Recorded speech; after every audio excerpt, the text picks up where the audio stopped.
Irmãos, bom dia. Graça e paz do nosso Senhor Jesus Cristo. Então, meus irmãos, nós vamos seguir com a leitura. Eu quero convidar vocês a abrir as vossas Bíblias em João, capítulo 12. E a gente vai tratar dos versículos do 34 a 43. João 12, 34 a 43.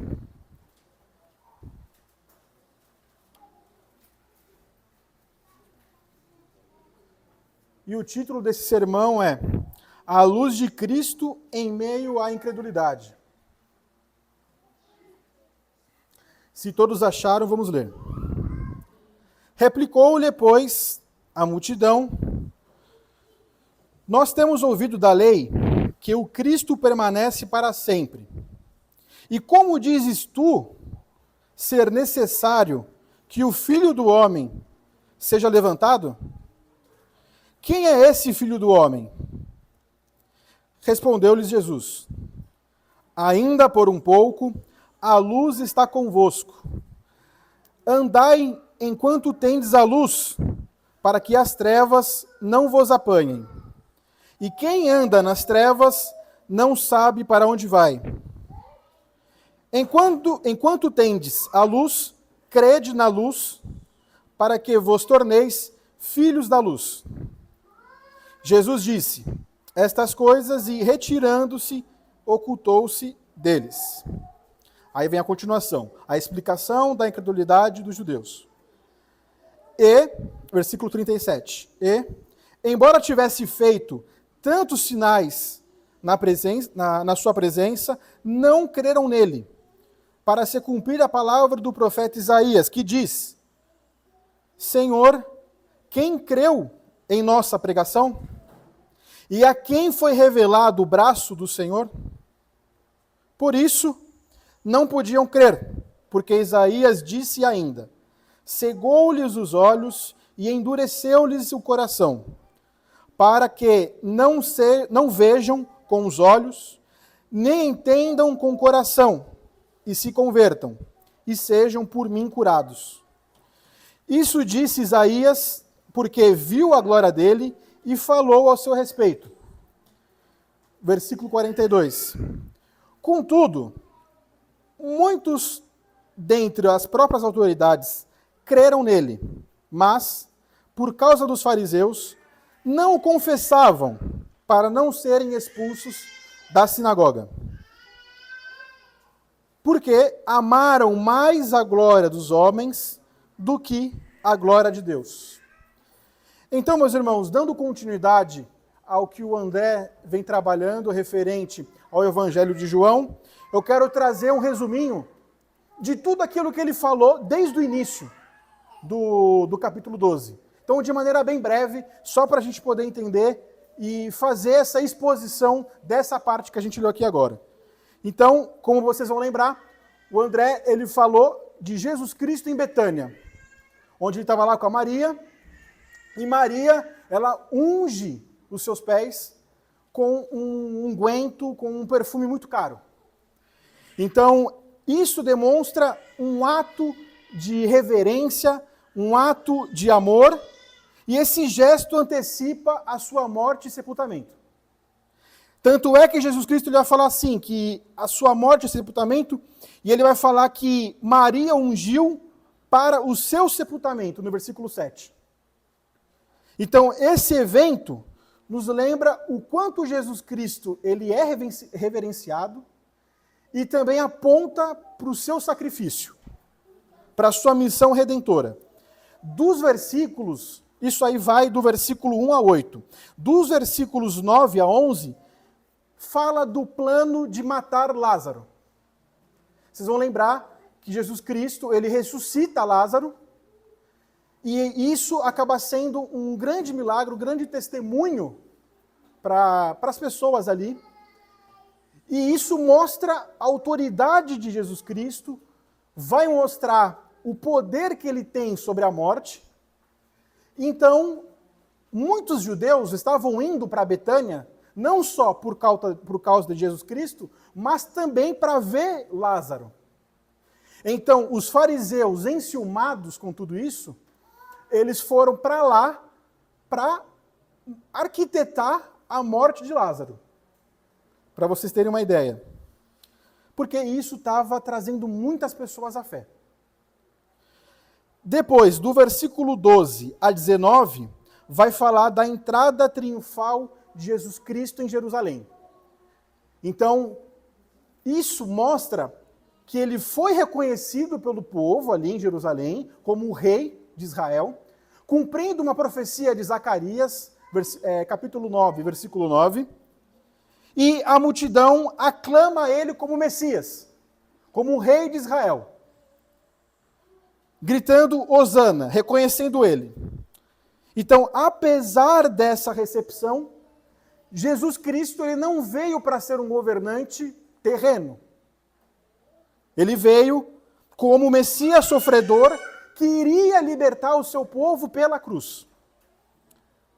E aí, a gente entra naquela última exposição do André, dos versículos 20 a 33, onde fala que alguns gregos desejam ver Jesus. Então, após essa entrada triunfal, vêm esses gregos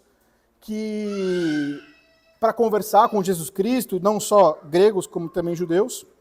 Então, esse pedido aqui simboliza a referente à salvação, que não era só para os judeus, mas mostra também que é para os gregos, que era para os outros povos. E Jesus Cristo ele declara que a sua hora é chegada, fazendo referência ao seu sacrifício, que ia acontecer muito em breve.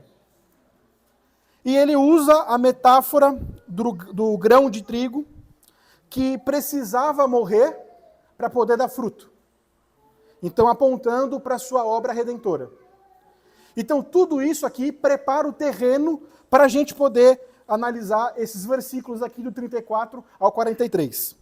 Então, a nossa afirmação teológica hoje é: em Cristo, a graça e a luz de Deus revela e oferece o caminho à vida eterna, vencendo a incredulidade humana. Eu vou repetir. Em Cristo, a graça e a luz de Deus revela e oferece o caminho à vida eterna, vencendo a incredulidade humana. Então eu fiz a divisão dessa parte aqui, dessa perícope, em 3 pontos. A graça de Deus e a incredulidade obstinada, a graça de Deus e a incredulidade profetizada, e a graça de Deus e a incredulidade conveniente. Então vamos tratar dos primeiros pontos, que vai abordar os versículos 34 a 36. Primeiro ponto. Replicou-lhe, pois, a multidão: nós temos ouvido da lei que o Cristo permanece para sempre. E como dizes tu ser necessário que o Filho do Homem seja levantado? Quem é esse Filho do Homem? Respondeu-lhes Jesus: ainda por um pouco a luz está convosco. Andai enquanto tendes a luz, para que as trevas não vos apanhem. E quem anda nas trevas não sabe para onde vai. Enquanto tendes a luz, crede na luz, para que vos torneis filhos da luz. Jesus disse estas coisas e, retirando-se, ocultou-se deles. Então, vocês podem ver que nesse diálogo de Jesus Cristo com aquele povo, com aquela multidão ali, demonstra a incredulidade deles e a confusão deles. E o porquê disso. Se a gente voltar um pouquinho e ver o contexto dos versículos anteriores, lá no versículo 23, Jesus fala que ele fala: respondeu-lhes Jesus: é chegada a hora de ser glorificado o Filho do Homem. E ele vai conversando. E aí Jesus Cristo, no versículo 22, ele fala: e eu, quando for levantado da terra, atrairei todos a mim mesmo. Ou seja, Jesus Cristo está falando que ele é o Filho do Homem. Está falando da divindade dele, que ele é o Filho do Homem. E para a gente lembrar, né, assim como já foi tratado pelo Léo, pelo André, mas para a gente reforçar o que é o Filho do Homem e por que Jesus Cristo assumia, ele usava esse termo para falar dele. Então, se vocês olharem no Antigo Testamento, tem diversos significados e alguns dos significados que a gente vai ver aqui, por exemplo, é para falar do homem em geral, para falar da limitação humana, para falar das fragilidades, da fraqueza, das limitações, para falar da humanidade. Então a gente vai ver isso de exemplo lá em Salmos 8:4 e Ezequiel 2:1. Um outro sentido do Filho do Homem é para falar da divindade, para falar de alguém que tem autoridade divina, alguém que tem uma essência divina, que é Deus. Então, por exemplo, a gente vai ver isso em Daniel 7:13. E agora, no Novo Testamento, a gente indo para o Novo Testamento, essa palavra se repete 80 vezes e 13 vezes é no livro de João, em o Evangelho de João. Então, quando Jesus ele usa essa expressão, ele quer trazer algumas coisas, ele quer comunicar algumas coisas. Que ele é a pessoa que diz ser, que voltaria sob as nuvens, lá em Daniel 7:13. Para também dar referência à sua morte e seu sofrimento. Para também falar da sua glorificação e exaltação, lá em Daniel 7:13 e 14. Então, nos dias de Jesus Cristo, essa palavra ali, Messias, filho de Davi, tinha uma conotação muito nacionalista. Então, quando ele usa isso, ele usa o filho do homem, é um termo um pouquinho menos carregado politicamente. Porque na cabeça deles, eles esperavam um líder militar político. Então, com isso, ele consegue gradualmente revelar a sua missão, gradualmente revelar quem ele era. Então ele pôde ensinar sobre o reino de Deus, sobre o seu papel, de uma forma que desviasse um pouco desse Messias guerreiro que eles tanto almejavam. Então, o contexto dos versículos anteriores, meus irmãos, que eu falei, diz que Cristo é o Filho do Homem e que ele iria morrer, que seria levantado. Então, eles entenderam muito bem o que ele estava dizendo. Esse ser levantado no contexto judaico, romano, era para falar de uma execução pública, que era, por exemplo, a crucificação. Então, eles entenderam muito bem. Então, foi muito fácil o entendimento para eles que o ser levantado implicava na crucificação do Filho do Homem. Então, por isso que eles estão incrédulos de que o Filho do Homem tinha que morrer, ia morrer, e eles estão incrédulos que Jesus Cristo seria esse Filho do Homem. E o porquê disso? O próprio texto vai falar para nós isso aqui. Para eles, o Filho do Homem era alguém eterno, alguém que ia permanecer para sempre. Então eles trazem à memória algumas profecias messiânicas que giravam em torno disso, que para eles, de fato, Deus ia enviar um homem divino que iria governar eternamente, fisicamente, e não ia experimentar a morte. Então, vamos tratar só de alguns textos. Tem milhares, mas eu trouxe só alguns para vocês entenderem o que eles estavam pensando. Então, lá em Salmos 110:4, vai falar assim: o Senhor jurou e não se arrependerá. Tu és sacerdote para sempre, segundo a ordem de Melquisedeque. Então esse salmo fala de um sacerdote eterno, da ordem de Melquisedeque, uma ordem superior à ordem levítica. Então implica nessa continuidade, nessa eternidade de papel messiânico. Então, tanto como um rei, quanto um sacerdote, porque Melquisedeque, como vocês sabem, ele era as duas coisas, rei e sacerdote. Isaías 9:7. Para que se aumente o seu governo e venha a paz sem fim sobre o trono de Davi e sobre o seu reino, para o estabelecer e o firmar mediante o juízo e a justiça, desde agora e para sempre. O zelo do Senhor dos Exércitos fará isto. Então aqui de novo, uma referência, um governo eterno, sob o reino de Davi, que duraria para sempre, lembrando da aliança que Deus fez com Davi. Em um reino eterno de paz, sem fim. Eles provavelmente devem ter lembrado de Ezequiel 37, capítulo 37, versículo 25. Habitarão na terra que dei a meu servo Jacó, não qual vossos pais habitaram.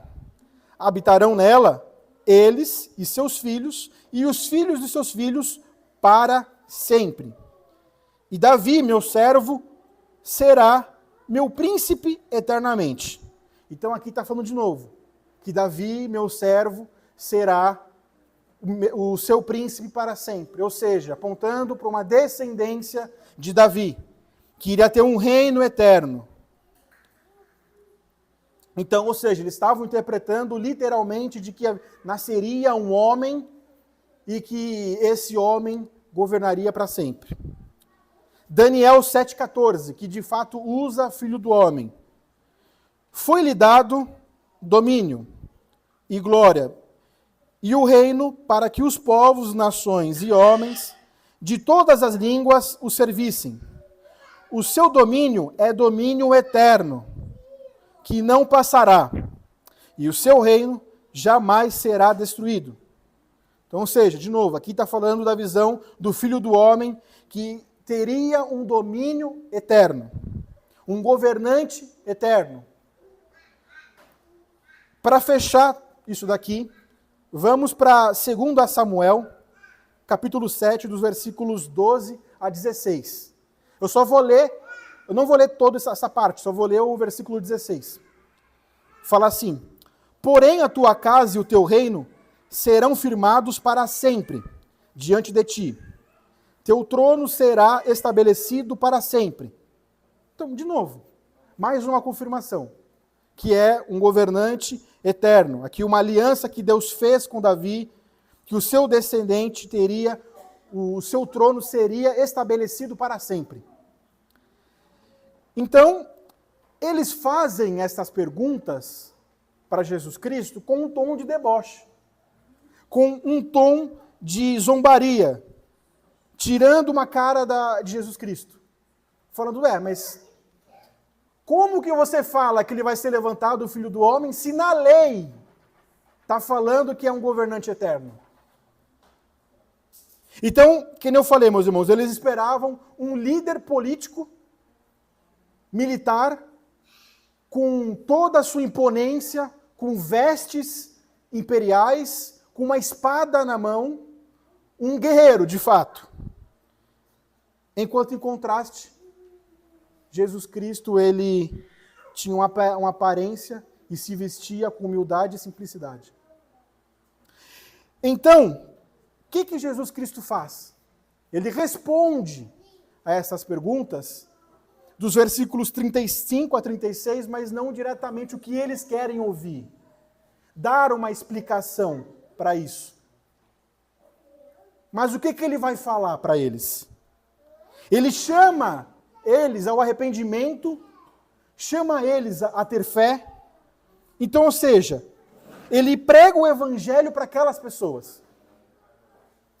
Ele busca a conversão daquelas pessoas, em converter aquelas almas. Aqui Jesus mostra a sua paciência, o seu zelo, o seu amor para aquelas almas. Aqui ele vai mostrar o seu cuidado por eles. Mesmo aquelas pessoas sendo duras em sua incredulidade, ele está ali pregando o evangelho para eles, chamando eles ao arrependimento. revelando a sua graça para aquelas pessoas insensatas. Eles tinham Cristo fisicamente, eles podiam ouvir a pregação pela sua voz, eles podiam ver os milagres pelas suas mãos, mas eles não aproveitaram esse momento. Eles tinham Cristo com eles, e a sua hora da sua morte estava bem próxima. Por isso que ele fala, né? Ele fala que, ele querendo dizer que ele é a luz que nos dá vida, que nos tira de nossos pecados. E eles tinham a presença de Deus com eles, e eles não aproveitaram esse momento. Como que isso se aplica a nós? A graça de Deus, meus irmãos, ela é vista no fato de que Deus oferece a sua luz, mesmo para aqueles que não a buscam. A pregação do Evangelho é para todos, mas só os eleitos vão ouvir esse chamado. Responderão a esse chamado interno. A nossa incredulidade, Deus se aproxima revelando a salvação de Cristo, dando oportunidades para que nós possamos nos arrepender e crer em Jesus Cristo. Então, mesmo quando as pessoas rejeitam a verdade voluntariamente, obstinadamente, Jesus continua oferecendo a sua luz, chamando as pessoas ao arrependimento. Porque ainda, enquanto há tempo. Então, para você que ainda não entendeu a obra de Jesus Cristo, para você que ainda continua em seus pecados, para você que continua incrédulo, para você que continua cego em seus pecados, para você que não sabe para onde vai, é um refém de você mesmo, batendo cabeça, não sabe ficar na escuridão dos seus pecados. Se arrependa e creia em Jesus Cristo, porque você encontrará vida nele, salvação nele. O momento, meus irmãos, é agora. Você não sabe até quando você vai viver. Vai chegar um dia que você vai embora para sempre e você nunca mais vai ter a oportunidade de ouvir o Evangelho. Então, se arrependa dos seus pecados agora. Creia em Jesus Cristo, tenha fé nele como aquele que morreu pelos seus pecados para te dar vida eterna agora. A salvação é agora. Não espere você chegar naquele dia que você vai se apresentar diante de Deus, cara a cara, como culpado. Não espere isso. Não é que eu estou querendo botar medo em você. Eu estou querendo trazer uma consciência para você, te alertar do seu destino eterno. Mais vale viver para Cristo aqui na terra do que achar que você está vivendo em seus pecados, aproveitando, vivendo a vida. Aproveitando em seus pecados e acabar em um tormento eterno. Não pense que a vida é isso aqui. Todos nós estamos de passagem aqui. Alguns vão ter um período breve aqui. Outros vão ter um período longo aqui. Creia em Jesus. Se arrependa. O que você está esperando? Você não sabe ainda o que é o tormento eterno. Aproveite esse momento que você está aqui.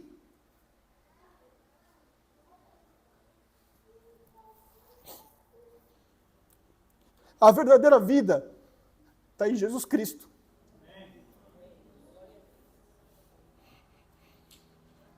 Na eternidade com Ele. Não se esqueça disso.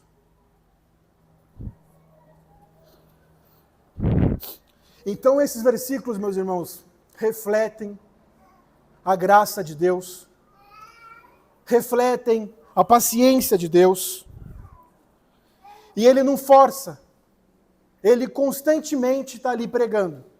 Está chamando as pessoas a arrependimento e crer. E ter fé em Jesus Cristo. Assim como Cristo chamou aquele povo para que eles saíssem daquela incredulidade, Deus também nos convida hoje a abandonar os nossos pecados, a nossa incredulidade e abraçar Jesus Cristo pela fé. Então vamos para o segundo ponto. A graça de Deus e a incredulidade profetizada. Versículos 37 a 41. E embora tivesse feito tantos sinais na sua presença, não creram nele, para se cumprir a palavra do profeta Isaías, que diz: Senhor, quem deu a nossa pregação? Quem creu na nossa pregação? E a quem foi revelado o braço do Senhor? Por isso não podiam crer, porque Isaías disse ainda: cegou-lhes os olhos, endureceu-lhes o coração, para que não vejam com os olhos, nem entendam com o coração, e se convertam e sejam curados. Isso disse Isaías, porque viu a glória de Deus, viu a glória dele e falou a seu respeito. Então, apesar de muitos sinais, milagres, eles ainda não criam em Jesus Cristo. Isso cumpre, então, as profecias de Isaías. E aí, João, ele vai citar Isaías 53:1 e vai citar Isaías 6:10, para mostrar que essa cegueira, esse endurecimento espiritual já foi previsto antes. E estava se cumprindo ali naquele momento. Principalmente na rejeição do Messias. Então essa resistência do povo reflete essa profundidade dessa cegueira espiritual, que só Deus pode remover. Então, João, ele mostra que essa incredulidade não era um simples acidente. Muito ao contrário, a recusa de muitos em aceitar Jesus é parte do cumprimento do plano de Deus, como já antecipado pelos profetas. Então ele menciona aqui Isaías 53:1 como João se refere ao servo sofredor, rejeitado por Israel, onde a sua mensagem era rejeitada por muitos ali. Então, esse mesmo evangelho vai dizer que muitos sinais, maravilhas, milagres que Jesus Cristo fez, não estão registrados, de fato, tudo que ele fez aqui. Então, Jesus Cristo, ele fez diversos milagres, provando quem ele era, provando os seus milagres, assim, a sua mensagem, o que ele estava pregando, anunciando para eles. E se Jesus Cristo, ele fosse um mentiroso, se ele fosse um charlatão, um enganador, e pelo tanto de milagre que ele fez, e se houvesse trapaça da parte dele, muito provavelmente um milagre ou outro iria ser descoberto. Mas que nós vimos aqui que todos os milagres foram reais, foram verídicos.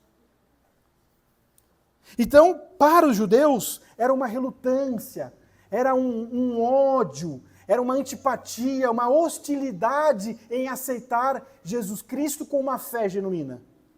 Assim como é hoje. Então, quanto mais o tempo passava, mais Israel ficava duro, ficava incrédulo em seus pecados. Então, no versículo 38, meus irmãos, João, ele cita a revelação de Isaías, que ele viu, né, uma visão ali de Jesus Cristo, da glória de Jesus Cristo, de Deus. E aí ele fala, né, Senhor, quem creu em nossa pregação e a quem foi revelado o braço do Senhor? Não é que os judeus, eles queriam cumprir as Escrituras. é que, de fato, naturalmente, eles estavam obstinados em não crer nele. Por vontade própria, eles não queriam estar dispostos a entender a mensagem dele. Eles queriam voluntariamente não crer nos sinais de Jesus Cristo. Então, por exemplo, esses dias não faz um tempo já, eu ouvi um podcast e estava um judeu, uma pessoa lá entrevistando um judeu, e aí estavam falando de milagres, de sinais, e aí o judeu ele fala, olha, lá no primeiro século tinha rabino que fazia esses sinais, que faziam esses milagres. Então, para mim, o que Jesus Cristo fazia não era nada, não significa nada. Aí o entrevistador fica espantado. Ele não fala, não esboça assim, nenhuma palavra, mas pela fisionomia dele ele fica espantado. E o judeu continua falando, desacreditando, achando que era só mais um que estava ali fazendo, porque tinha rabino naquela época, como ainda tem hoje, ele fala, que faziam isso. Inclusive ele dá curso, enfim, esse judeu. E ao citar Isaías 6:10, João ele remonta à visão de Isaías, em que Deus comissiona ele a pregar para aquelas pessoas, para aquele povo, e que através disso acabaria endurecendo, acabaria cegando, deixando aquelas pessoas incapazes de crer. Vou ler para vocês aqui. Torna insensível o coração deste povo, endurece-lhes os ouvidos e fecha-lhe os olhos, para que não venha ele a ver com os olhos, a ouvir com os olhos e a entender com o coração, e se converta e seja salvo. Essa linguagem aqui parece um tanto forte, um tanto estranha, porque alguns podem interpretar mal e falar, mas que Deus injusto é esse? Que Deus é esse que eles acreditam, que eles creem, que predestina alguns para o inferno?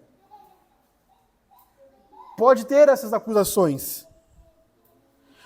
O fato é que eles não entenderam, que eles dizem essas coisas, eles não entenderam que todos os seres humanos estão separados de Deus.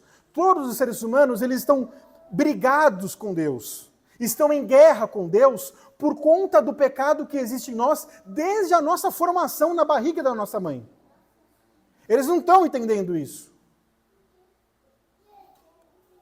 Então, Deus ele não está sendo injusto. Muito pelo contrário. Ele ainda mostra a sua graça para alguns. É a mesma coisa, se alguém faz alguma coisa para você, o que você vai querer? A justiça. Se ele é culpado, fez algo para você, você vai querer aplicar a justiça nele. É a mesma coisa com Deus. Então todos nós estamos já separados. Então, ele mostra a sua justiça nisso, e ele mostra misericórdia, e ele concede graça a alguns, para os eleitos. Agora, como se dá essa eleição, a gente não sabe. O que a gente só precisa é nos render a ele, pela tamanha graça, por tamanho amor, por tamanha misericórdia, por tamanha bondade. E olha que interessante, né? Esse capítulo de Isaías 6, ele não termina assim. Mas fala de bem no finalzinho, no versículo 13, fala de um remanescente, fala de uma restauração futura. E vai falar que uma semente santa será do seu toco ou tronco. Então aqui está fazendo uma referência a um carvalho, aquela árvore frondosa que os seus galhos vão assim para o lado, e são galhos bem grandes, né, bem grossos, e que Deus iria cortar no toco, no tronquinho. E que desse tronquinho, desse toco, ia surgir um remanescente fiel. Isso é graça.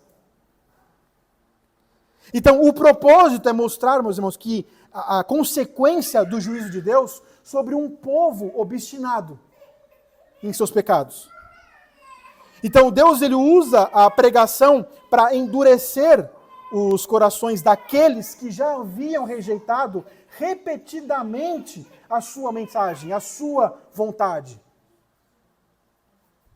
Então, Deus permite que eles sigam a sua própria rebeldia.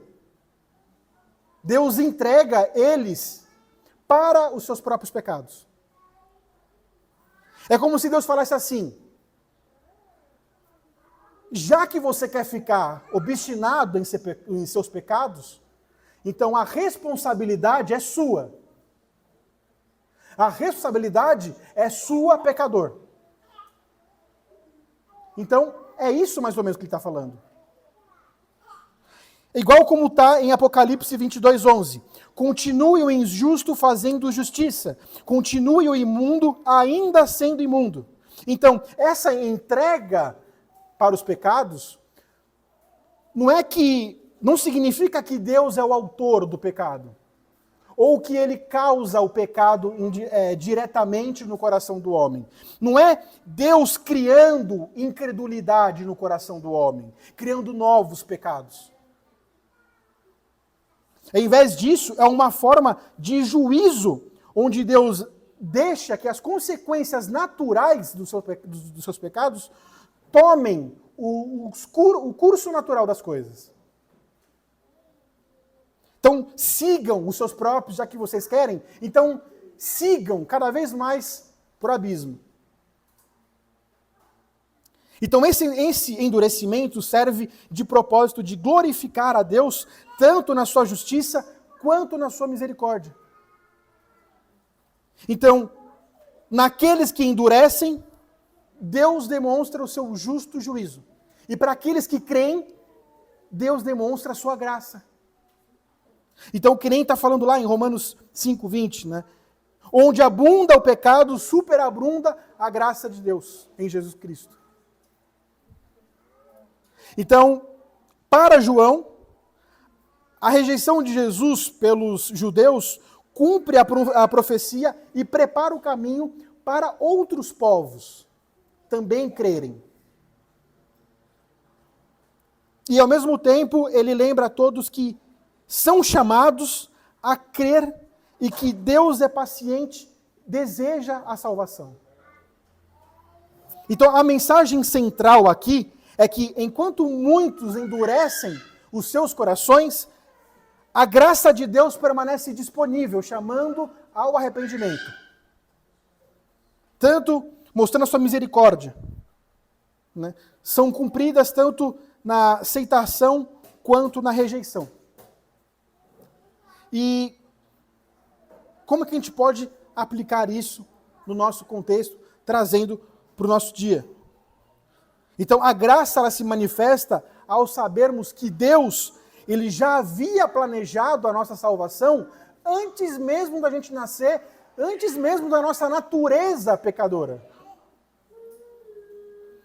Mesmo quando a humanidade ela responde com incredulidade, Deus ele está ali. Ele persiste em seu propósito redentor. Então, essa graça nos chama a voltarmos para Cristo com fé. Confiando em sua graça que nos ilumina, que nem o Mateus orou, que nos transforma em Jesus Cristo. Então, aqui a graça de Deus, ela aparece em sua soberania e controle sobre a história referente à salvação. Jesus veio para salvar um povo que não o buscava. E isso mostra a profundidade do chamado de Deus, que chama ao arrependimento até aqueles que parece que não tem jeito. Usando até a sua rejeição, usando o seu amor para mostrar, para revelar o seu Filho para os pecadores. Assim como nós éramos. E ainda pecamos, né? Então, ao invés da gente enxergar essas profecias como um Deus injusto, ou nos afastar, de um relacionamento, não, mas que Deus é esse, e querer criar um Deus na nossa própria cabeça, nós devemos ver como um lembrete, como a paciência de Deus em ficar chamando a pessoa. Mostrando a sua fidelidade do seu plano. Então ele chama as pessoas a saírem dessa cegueira espiritual, buscando a luz de Cristo enquanto há oportunidade. Pense nisso. Vamos para o ponto 3. A graça de Deus e a incredulidade conveniente. Dos versículos 42 a 43. Contudo, muitos dentre as próprias autoridades creram nele, mas por causa dos fariseus não o confessavam, para não serem expulsos da sinagoga, porque amaram mais a glória dos homens do que a glória de Deus. Então, nessa passagem aqui, o apóstolo João, ele fala uma coisa importante para a gente aqui, que tinha líderes religiosos ali que acreditaram em Jesus Cristo. Mas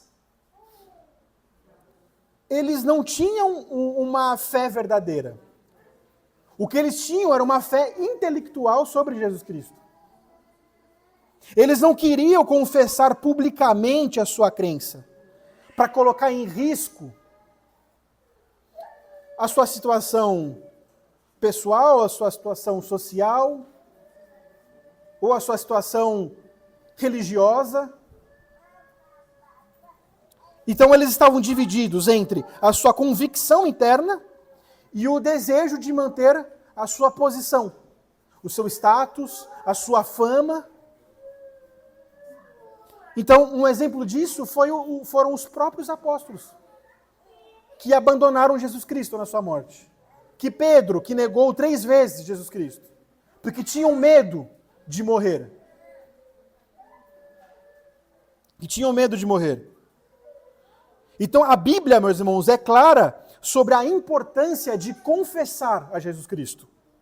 Então, lá em Mateus 10, dos versículos 32 a 33, olha o que Jesus Cristo ele vai afirmar. Portanto, todo aquele que me confessar diante dos homens, também eu o confessarei diante do meu Pai, que está nos céus. Mas aquele que me negar diante dos homens, também eu o negarei diante de meu Pai, que estás nos céus. Ou, olhe o que está escrito em Romanos, do capítulo 10, dos versículos 9 a 10. Se com tua boca confessares Jesus como Senhor, e em teu coração creres que Deus o ressuscitou dentre os mortos, serás salvo. Pois com o coração se crê para a justiça, e com a boca se confessa para a salvação. Então, olha como esses versículos mostram para a gente que a verdadeira fé vem de uma confissão pública. O que eles tinham ali era só uma fé intelectual sobre Jesus Cristo. Então, ou seja, esses versículos aqui mostram isso. Eles não tinham uma fé verdadeira. Eles reconheciam que Jesus ele era o Messias, mas eles não estavam dispostos a arriscar as suas posições publicamente.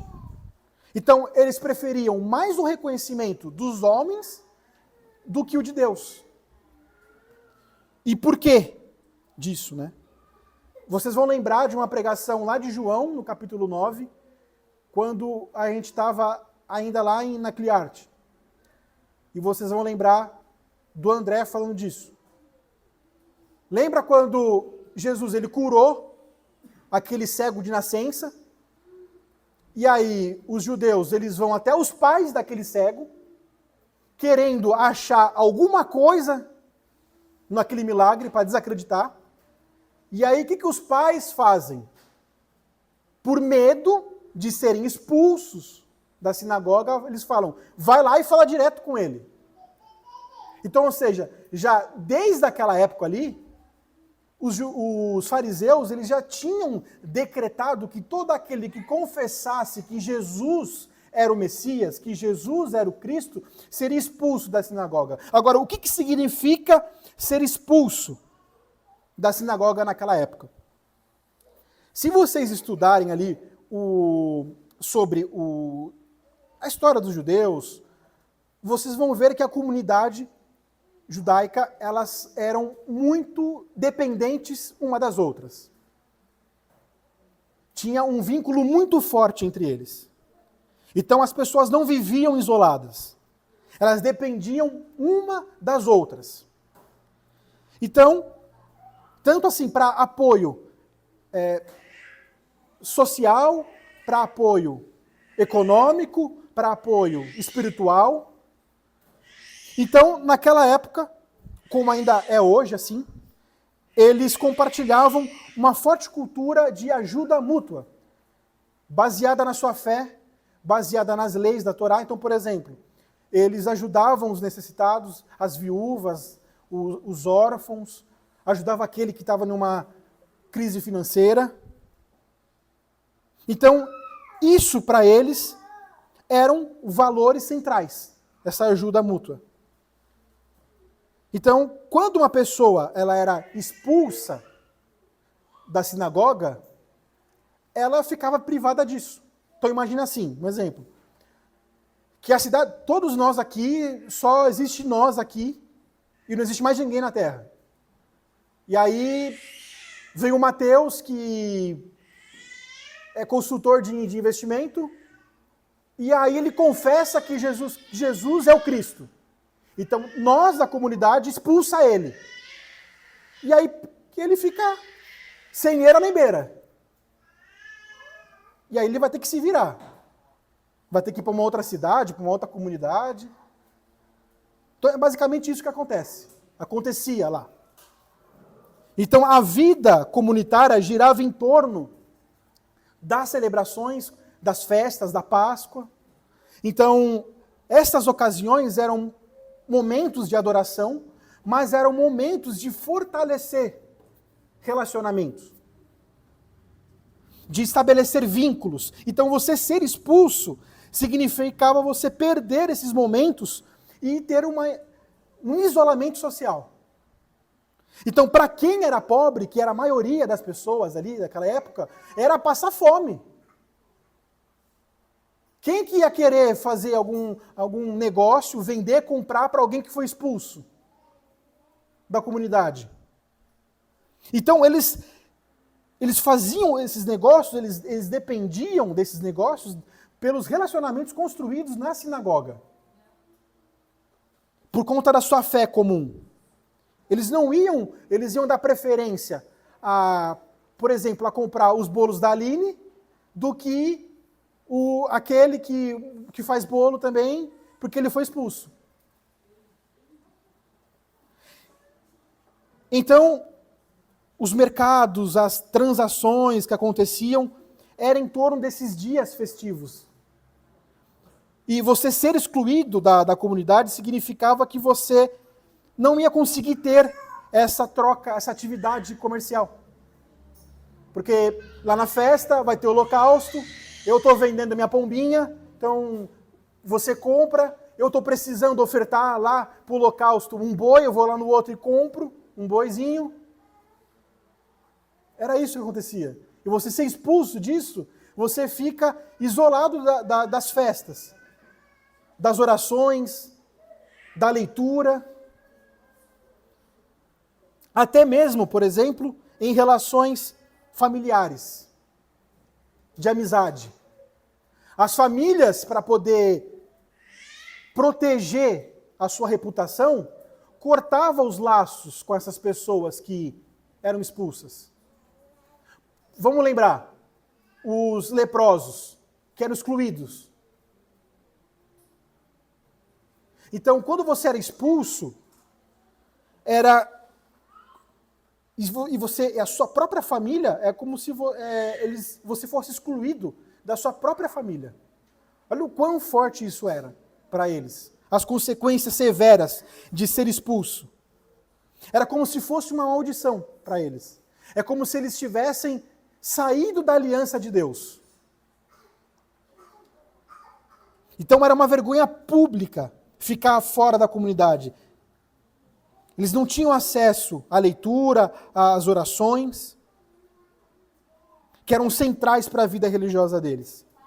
Então, a escolha entre confessar a fé em Cristo e preservar a sua aceitação social, política, financeira, religiosa, era uma questão de um profundo custo pessoal para eles. Então, por isso que muitos crentes, especialmente aqueles líderes, eles hesitavam em confessar Jesus Cristo. Porque eles sabiam das consequências. Então, no Evangelho, meus irmãos, nos chama a buscar a aprovação de Deus, a aceitação de Deus. E aqui não é uma citação de salvação, porque nós fomos aceitados já pela obra de Jesus Cristo. Mas é buscar temer a Deus do que aos homens, do que buscar a aceitação dos homens. Mesmo que isso signifique uma exclusão social, uma perda financeira para a gente. Então, compreender todo esse contexto histórico mostra para a gente a coragem e a firmeza daqueles que confessavam Jesus Cristo naquela época e sabiam que passariam por tudo isso. Então, indo para as considerações finais e aplicação. Para resumir o texto, o povo questiona Jesus Cristo sobre a natureza do Messias e que ele iria morrer, que para eles era alguém que permaneceria para sempre. E em resposta a isso, Jesus ele fala da necessidade de buscar a luz, de andar na luz enquanto ainda a tem, advertindo que a escuridão virá para aqueles que ficarem nas trevas. Então ele exorta as pessoas a crer na luz. E aí o apóstolo João, ele explica que embora Jesus Cristo tinha feito muitos milagres, ele tinha feito muitas maravilhas, sinais, o povo ainda não cria porque era um cumprimento das profecias de Isaías, que nós vimos, de que teria um coração endurecido, que não podendo ver, entender, não podendo converter. Então João conclui afirmando que apenas alguns líderes, eles até creram em Jesus Cristo ali, que nós vimos, em uma fé intelectual, mas eles não confessavam publicamente porque eles tinham medo dessas consequências. Então eles buscaram mais aprovação, eles buscaram mais aceitação do homem do que é de Deus. Então, o que a gente viu até agora? Nós vimos a graça de Deus e a incredulidade obstinada, nós vimos a graça de Deus e a incredulidade profetizada, e a graça de Deus e a incredulidade conveniente, que era conveniente para eles não confessarem. E como que a gente aplica isso? A graça nos capacita, meus irmãos, a vencer o pecado e a vencer o medo de confessar. Muitas das vezes a gente às vezes encontra pessoas, ou às vezes a gente até passa por isso e tem vergonha de falar no nosso trabalho, na faculdade, na escola, que a gente é um cristão. Por exemplo, algumas situações que eu passei. Ainda não aconteceu isso aqui, mas lá na outra organização tinha uma saudação, que era Paz Deus. Aí tinha aquele que tinha vergonha. Aí ele chegava perto de você, estava um monte de gente desconhecida. Aí ele falava assim, Paz Deus. Ele falava rapidinho, Paz Deus. Baixinho, para ninguém ouvir. Aqui eu não ouvi esse tipo de coisa. Aqui eu já ouvi graça e paz, meu irmão.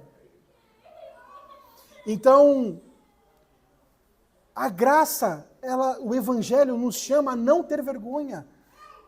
Não é porque a gente às vezes pode até passar por pressões que Deus nos abandona e que a gente não vai ter força. Muito pelo contrário. Por exemplo, estava um irmão aqui, não vou divulgar ele, preservar a sua identidade, mas ele trabalha de Uber, e aí uma pessoa estranha achou o telefone dele, começou a falar algumas coisas estranhas para ele, e aí o que ele fez? Ele pegou, ele rebateu o camarada estava fazendo coisa bem pesada com ele, e ele falou, não, você tem que crer em Jesus Cristo, se arrependa. E o camarada, não, mas não é bem assim. É complicado, né? Se fosse outro, às vezes teria até vergonha de falar, pô, sou um cristão. Ia falar, tipo, moralmente você está errado. Mas não, a gente tem que aproveitar esses momentos. Porque são esses momentos, a identificação como cristãos, nós vamos ter a oportunidade de falar do Evangelho para as pessoas, evangelizá-las e levá-las aos pés de Cristo, que é o que ele fez. Chamou ele ao arrependimento, apresentou a graça de Deus para ele ter fé em Cristo Jesus. Ele dará conta, aquele homem, pelo ter ouvido a mensagem do Evangelho, se ele continuar em seus pecados. Então nós devemos confiar na graça de Deus para vencer esse medo. Às vezes a gente pode pensar que é bobo, mas eu passei por isso, que nem eu falei, na outra organização. Nós não devemos buscar a aprovação dos homens. Devemos buscar o temor a Deus, ter o temor a Deus. Então, devemos sim, na nossa família, falar que somos cristãos, no trabalho, na escola, em tudo quanto é lugar. Na farmácia, no mercado. E aproveitar esses momentos para falar do Evangelho para essas pessoas. Que Deus os abençoe, meus irmãos.